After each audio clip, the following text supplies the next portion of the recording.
Welcome to Focus on Why, the podcast where reflection sparks action.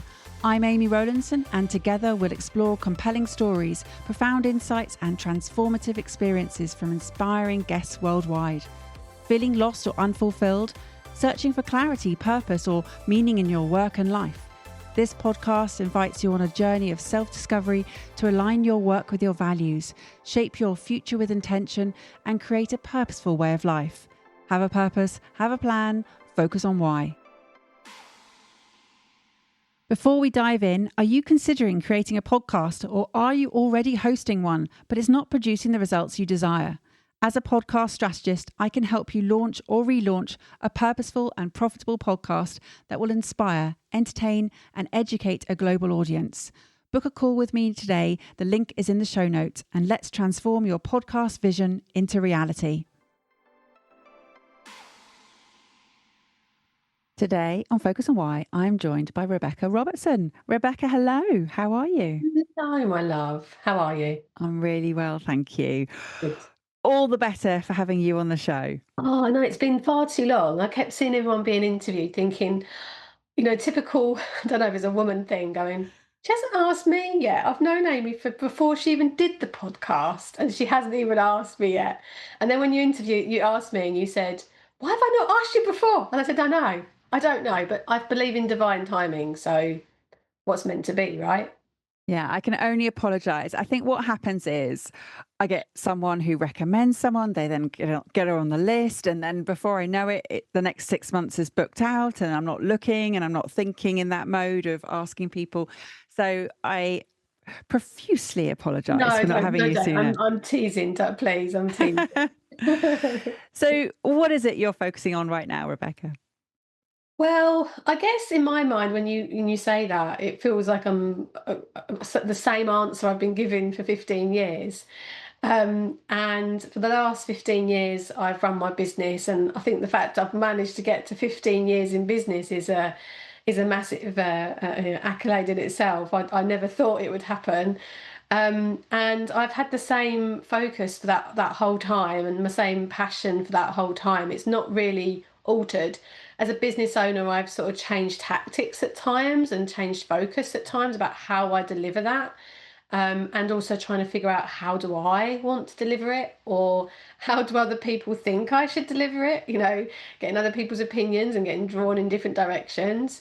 But the overall focus has always been the same, and that's about empowering women. Alongside that, that means families with their finances. And that's down to the fact of, for my own upbringing, seeing family members going into separation with, basically destitute, going into retirement, having to basically live with other family members because they can't afford to live on their own. Seeing just some really, like real life stuff happen to family members. And then I started working in a bank when I was 19. So I've had 25 years experience.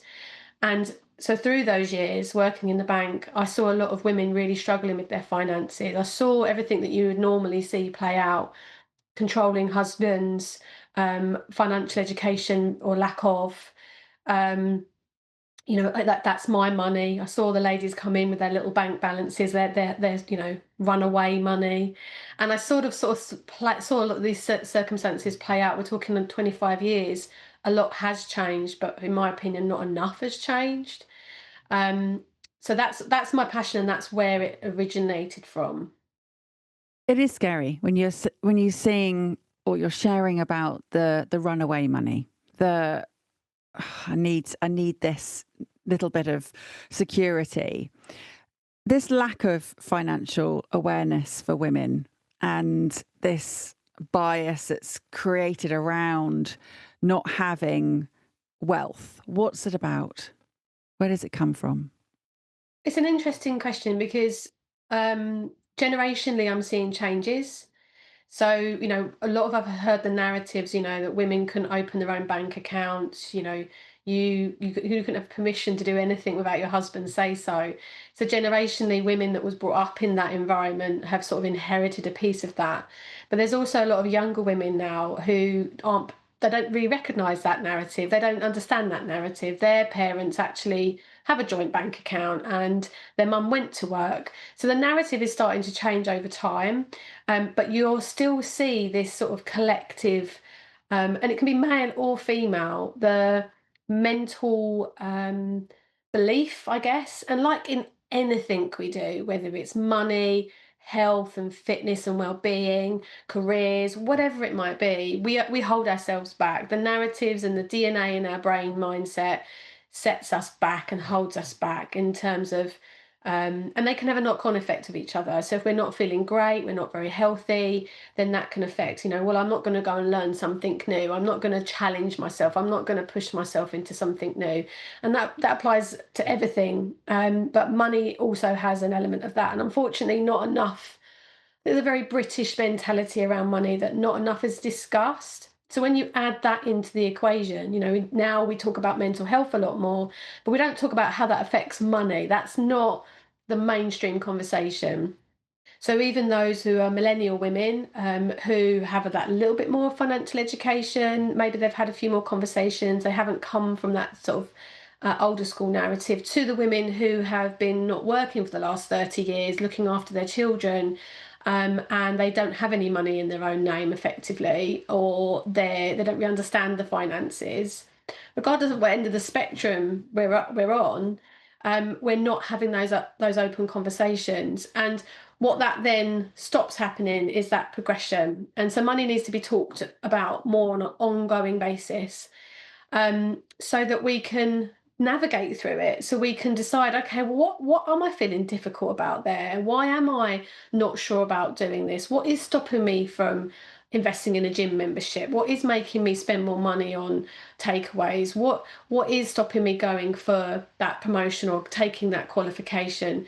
And although they might not sound like money, that's all money. That's all to do with our values around money and that internal DNA that we have around money, and that wherever that lack comes from. So what I see a lot of people doing when it comes to their values with money is that internal DNA will dictate how they spend. So for example, myself, I didn't go to university. I left school with 3 GCSEs, neither in English or maths. And I started working in a bank at 19. And I didn't understand money. I was started there as a temp, and I understood, by the time I was 21, I understood money to the point of I knew how to get credit cards, I knew how to spend on credit cards, and I knew how to get personal loans and get myself into debt. So that was my level of education.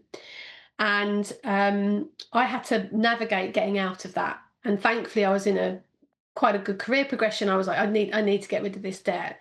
But because I had a car accident when I was about 19, I was in quite a lot of pain. And I used spending money as a way of making myself feel better effectively. And so my values at that time, without me really realizing it, was just about, I didn't care about the impact that had on my finances. It was just about making myself feel better. That initial adrenaline hit that I got from having those shopping bags from, at the time, Jane Norman, I think it was.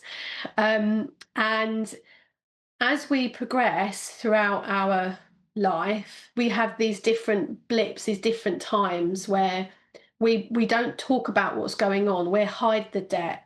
We won't talk about our spending habits. And that then means that by not having those conversations, we're just making those internal beliefs, we're adding to that internal belief. So it's not just about our childhood, it's also about what we're adding as we go along. And as we're not talking about it, those values start to sort of ingrain.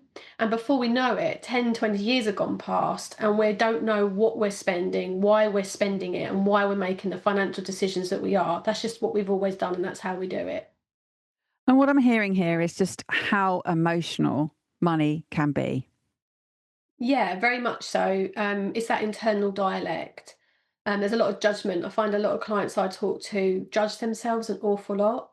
And I'll have a client come to me who have got 3 grand in the bank, and they judge themselves and they say, I haven't got enough money. And then I'll have a client who has £300,000 in the bank, and they will judge themselves and say, I haven't got enough money. Everyone, it doesn't matter how much money you've got in the bank, whether it's 300,000, 3 million, there's this huge judgment around money, that they're not doing enough, not done enough, not done things sooner, not done things in the right way. And that's when clients tend to come to me where they're at that judgment point. The financial education for a lot of people needs to try and we can get them before they've got to a situation where they're, having to work that much harder or work longer to cover their tracks because they maybe should have done it a bit sooner.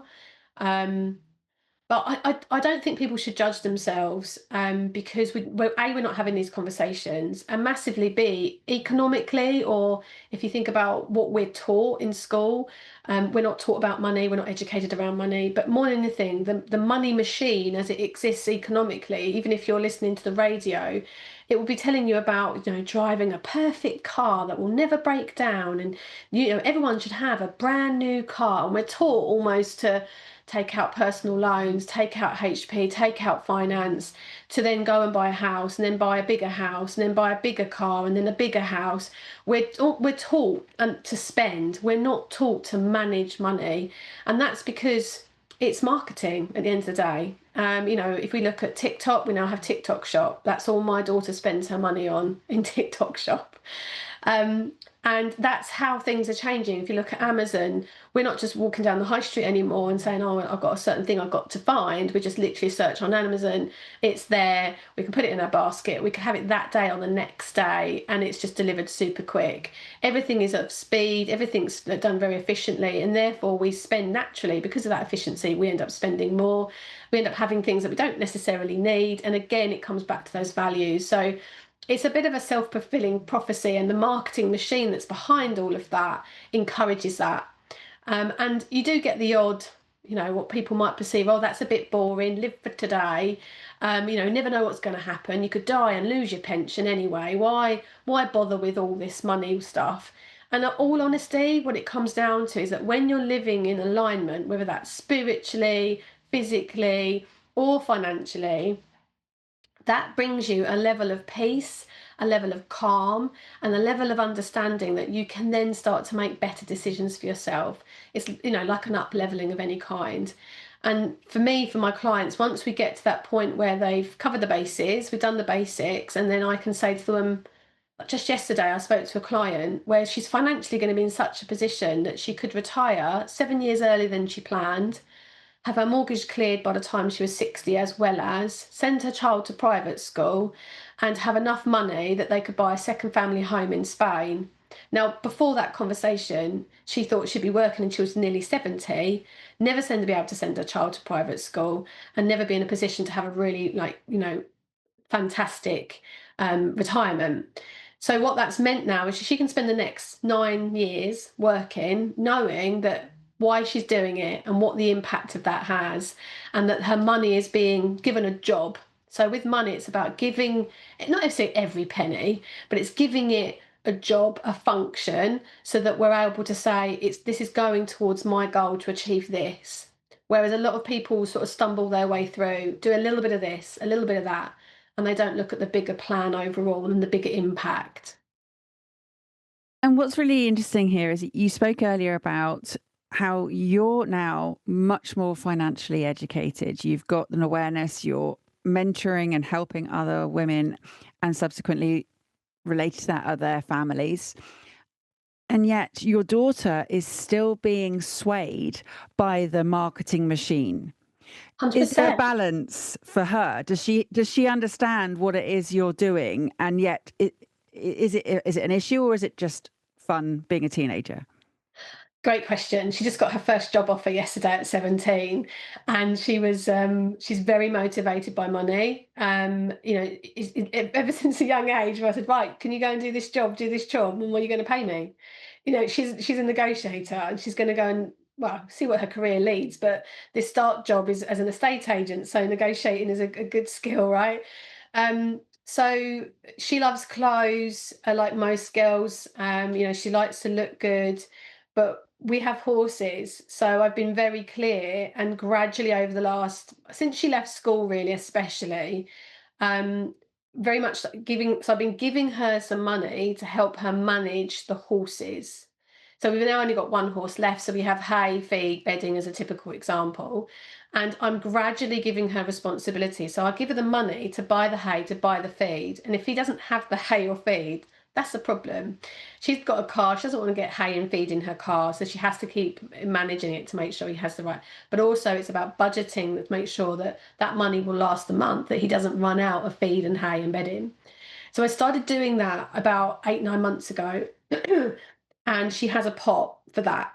So for me, it's about, I see a lot of clients who have their kids to go to university and they want to pay for everything and they want to help and they want to set them up. And don't get me wrong, I do as for my daughter and my son as well. But it's also about not having a 21-year-old that doesn't understand the value of money. So to me, it's about understanding the value. So we're taking a gradual approach that by the time she's 18, maybe just a couple of months after 18, because originally she was going to be at college. And we said that after that, once you're 18, you're on your own, basically. Like, we will support you between now and then. And I'm gradually weaning off the support. And so by the time by the time she's finished the apprenticeship, she will have to pay for her horse 100% herself. So to me, it's not about what she's spending. We deserve to have treats. You know, she gets an allowance, if you like, and it's up to her what she spends that money on.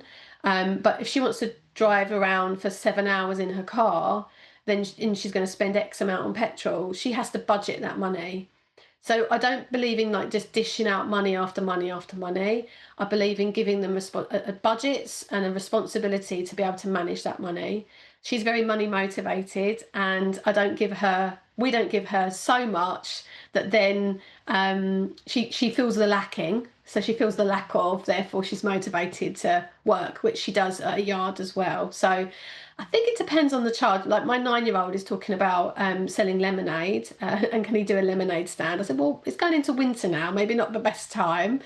But he doesn't want to do car washing, and then it's going to be like, I'm going to have to go around getting wet and suddy, helping him. But as a parent, I know the value of that, because it will ingrain in him a work ethic that I think that some younger people, I'm not saying all, don't necessarily appreciate that work ethic. It's so interesting hearing you speak about this. I have had many conversations with other parents of where my children went to school. They were at different schools. Both of them have been independently running their own bank accounts and their own budgets since they went to university. Absolutely. Did we sort of draw a line and say, no, you now need to do it? And it wasn't or hasn't been the same for a lot of the other parents that I'm socializing with. And this sort of weaning off and giving them an understanding of the value of money, to have this economic empowerment, it's hard as a parent because sometimes you want to step in, but you have to, from my perspective, I believe that you mustn't sort of confuse love with giving money. Yeah, 100%. And I think I'm a natural problem solver. So my daughter comes to me, oh, all my friends are going out and they're doing this and I can't. And I see the eyes flutter and I think, yeah, you're talking to me today. That means you want something.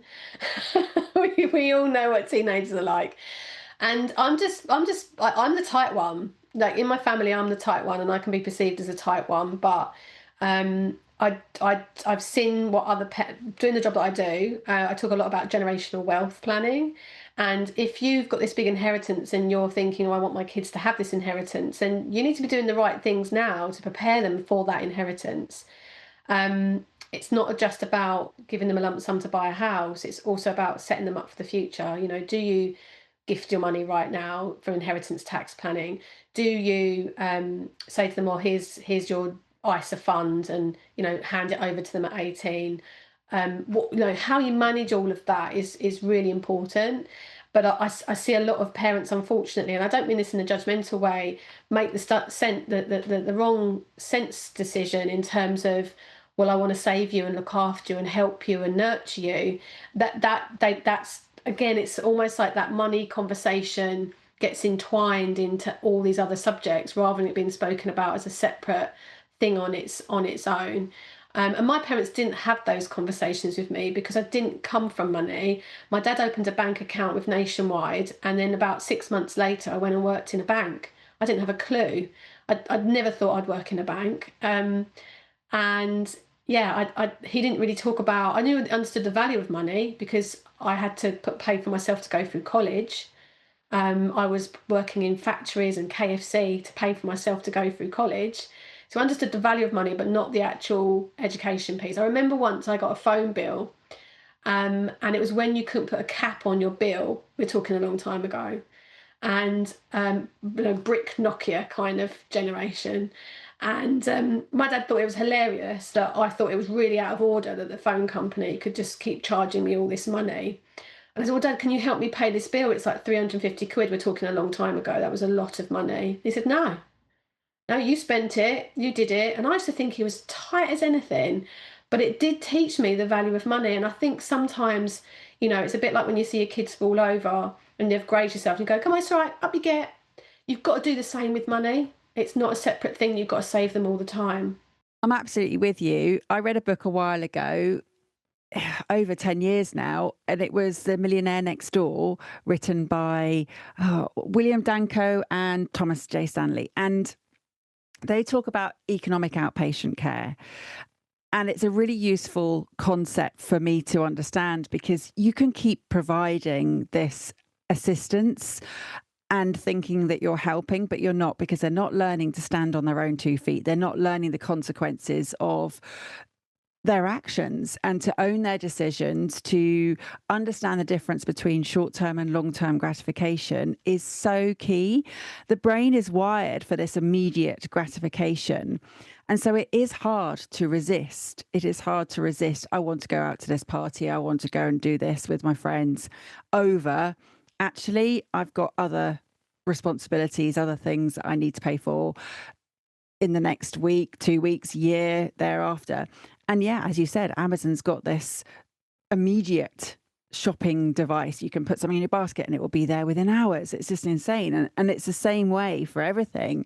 So yeah, it's a really important lesson to understand how to prepare, this preparation for the future, to understand this, as you say, the worth ethic, but also the exchange of value, because money, it comes from the word currency, which is just the flow. It's just flowing from one place to another. It hasn't got emotions. It's not anything we need to be concerned by, right? Yeah. Part of the problem with all of that is that we have our own internal makeup. So if we haven't figured out all of what we've just talked about so far, how can we teach our children? It's you're either going to do their maths homework for them or understand it well enough that you can teach them how to do it. And it's the same thing with money. We need to understand our money, understand the value of it, understand what we should be doing with it, understand it well enough that we can then explain it to them and then give them the knowledge and the foresight and the wisdom, not just the factual information, to help them navigate it. And I find that even those that come from wealthy backgrounds and inherit lots of money, that doesn't necessarily mean that they get that education either. That it's really a value in terms of wealth is not really in it. Unfortunately, however, the generational wealth gap, the actual wealth gap between, if you want to call it rich and the poor, is only getting bigger. And I feel that for me, the the working class, if you want to call them that, um, which I come from, I'd say probably more middle class now. That both of those areas, we need to really get good at our money with the money that we do have, so that we can help our kids get on the property ladder. We can help them make sure they're managing their money more effectively. So we've got to look at ourselves first. We've got to look at our financial education first, and some tips to not to leave people hanging, going, it's great you're talking about all this, Rebecca, but actually, where do I start? I'm an independent financial advisor, 25 years industry experience, 15 years running my own business, TEDx speaker, podcast host, Amazon bestseller. Great, yeah, come and talk to me, but there's only one of me. And so where does everybody start? And I think we have to take ownership first of all. So we have to take ownership in where are we at and what's our priority. So for a lot of people, they start to, especially women, men are very good at deep diving into certain areas, whereas women want to sort of work out how do all these cogs come together. And but understanding where you're at and just saying, okay, what's the next priority? By the end of this year, where do I want to be? By the end of next year, what do I want to have achieved? What box do I want to tick? And so if it means that you're clearing your debt down and it means within the next 2 or 3 years it'll be gone, that's a good thing. In the meantime, what small things can you be doing with your finances? Are you putting enough into your pension? There's calculators online, which are government websites. Don't go on anything that's not government regulated websites. There are calculators on there that will tell you if you put your pension pots in, it will tell you what your pensions will be. Auto enrolment is great. It basically means it's where your employer makes you put into your pension. But if you're on a low salary or lowish salary, and even if you're putting in 6% and your employer's putting in 6%, check to make sure that's actually going to get you a big enough pension, because you cannot rely on the state pension kicking in early enough than you probably want. I probably end up having my state pension before I'm 70 or maybe even 72, and that's going to be a case of a lot of us. So you can read books. There's great books out there, which are around mindset, around goal setting, around the practical stuff of products. There's lots of podcasts that talk about investing, but be very careful how you invest. Don't invest money that you can't afford to lose. So be very careful how you're investing. So do the real sort of basic financial education stuff. Don't try and jump on a bandwagon of Bitcoin this or buying gold there. Do the basics and the good stuff first. Get your mortgage interest rates right. Get your credit cards down. Check what your pensions are, what they're doing. Do the basics first before you start advancing up the scale. And for a lot of people, they jump, especially online kind of education kind of people, they jump at the top of the financial planning scale, which is straight into investing, and they haven't looked at what insurances they're paying for. They haven't looked at how much savings they've got as backup. They haven't looked at their mortgage. They haven't looked at their pension provisions, but real basic stuff. They jump straight in at buying Bitcoin or something to be like the next big win. So there's lots of things that people can do just to figure out what's my next step, and try not to get too overwhelmed, because everyone's at a different point with a different step to do next.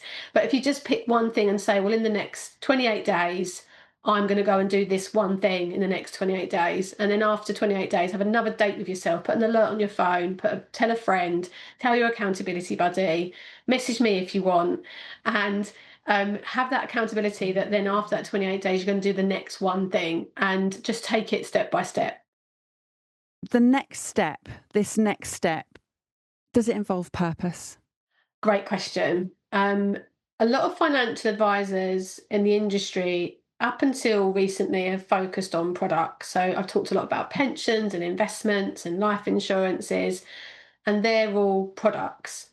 But there are advisors that are also financial planners. A financial planner is actually a non-regulated term.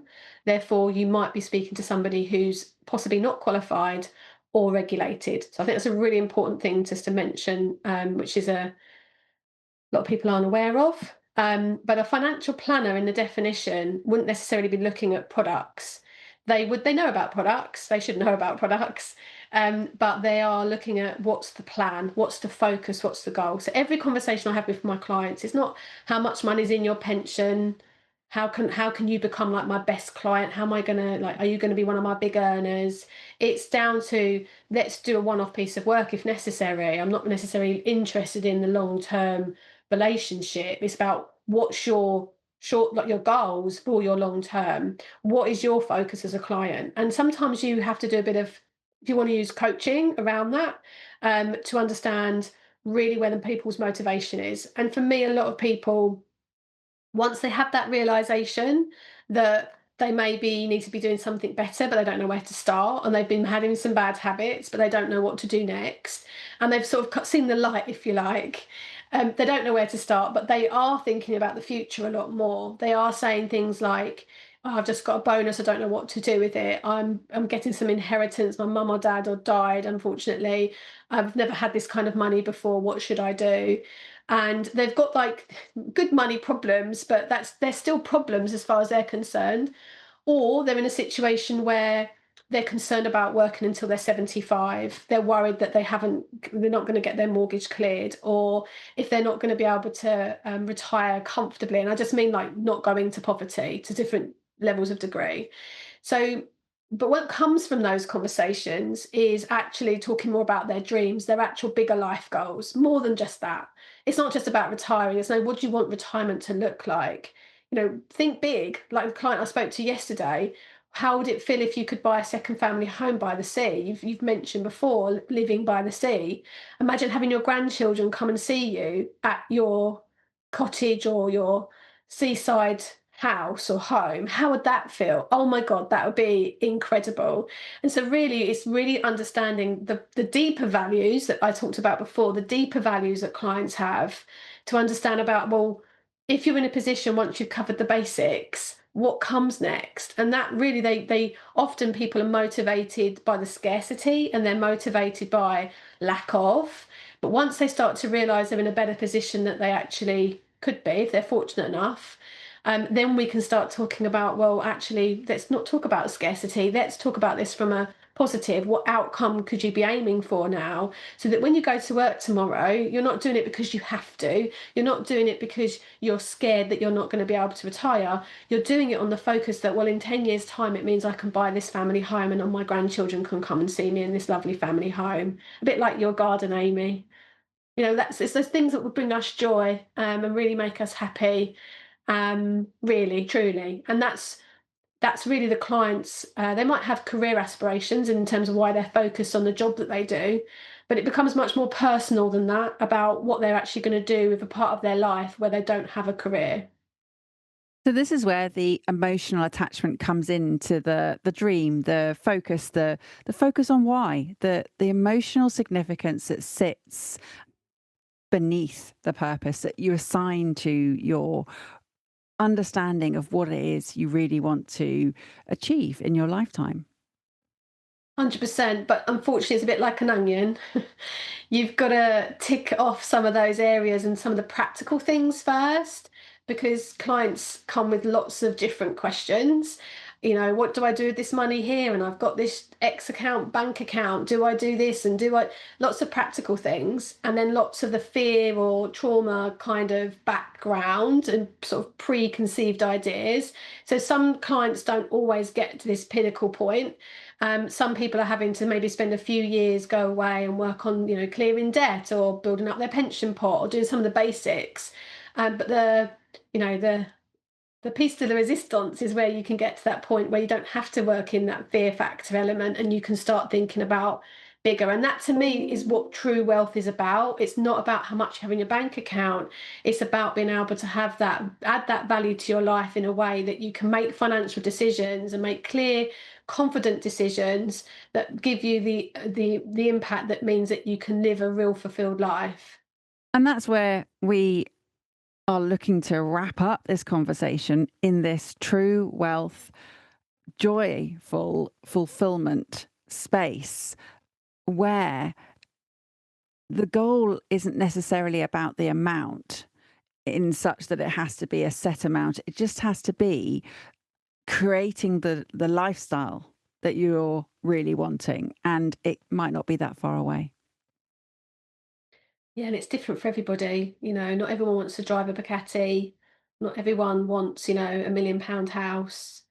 Everyone has different wants and needs and desires, and it's just really figuring out if what you've got is enough, and if it's not, fill in the gap, and then looking at the next level and saying, okay, well, what does great look like? What does fabulous look like?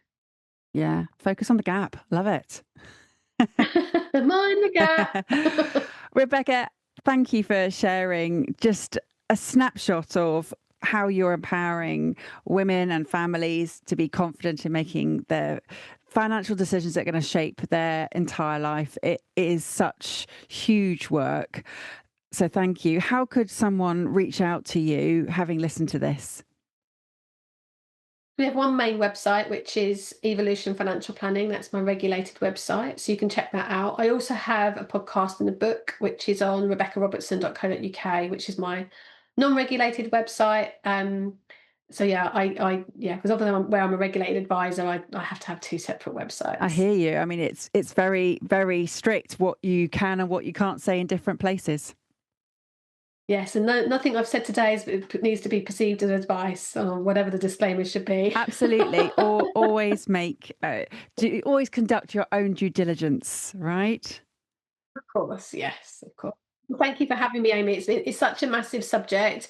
It's a really passionate subject that I've spent 15 years talking about, and I'm still not bored talking about it.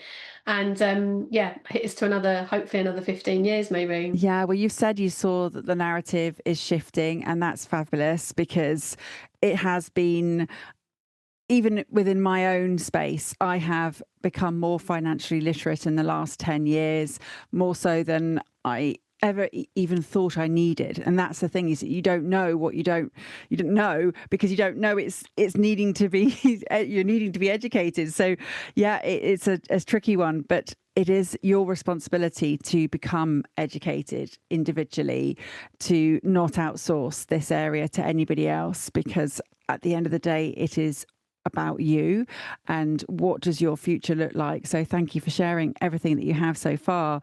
Definitely, listener, go and look at what Rebecca has to offer on her two websites. I don't think there's any harm in that at all. So thank you for coming on. Do you have some final words, please? I'd probably just link into what you were saying about ownership. And I think what I try to do with clients is empower them to make decisions. And there's some people who feel that when they go to their financial advisor, they're sort of abdicating. And what I'm not trying to say is that you shouldn't abdicate financial responsibility onto a partner or to a financial advisor. It should be a partnership where you're having open conversations with your partner and open conversations with your financial advisor, and where you sit down, whether it's a partner as in as in a relationship, as in husband, wife, etc., or whichever way, whichever way round your preferences are. And you have those open conversations around money. I'm earning less now, you're earning more now. I'm contributing as much as this now. Can I have help with this now? And having valuable but vulnerable conversations openly. And likewise with your financial advisor, being with somebody who you can feel that you can talk to about those bigger goals, about those bigger dreams, so that then there's purpose in what you're doing, and then therefore actually have the right plan in place. So it's not about abdicating. It's about, but there is support, and it is about asking for help where you need it. This episode's over, but let's keep the conversation going. How has this episode impacted you? Share your insights, takeaways, and reflections with actions on social media, or leave a review on Apple Podcasts. Your feedback creates powerful ripple effects, helping others to discover its value. Want to dive deeper into purpose? Check the show notes for links on how to work with me, where to buy my new book, Focus on Why, Create a Purposeful Way of Life, available in paperback, ebook and audiobook, and where to sign up for Friday Focus, my weekly newsletter. Have a purpose, have a plan, focus on why.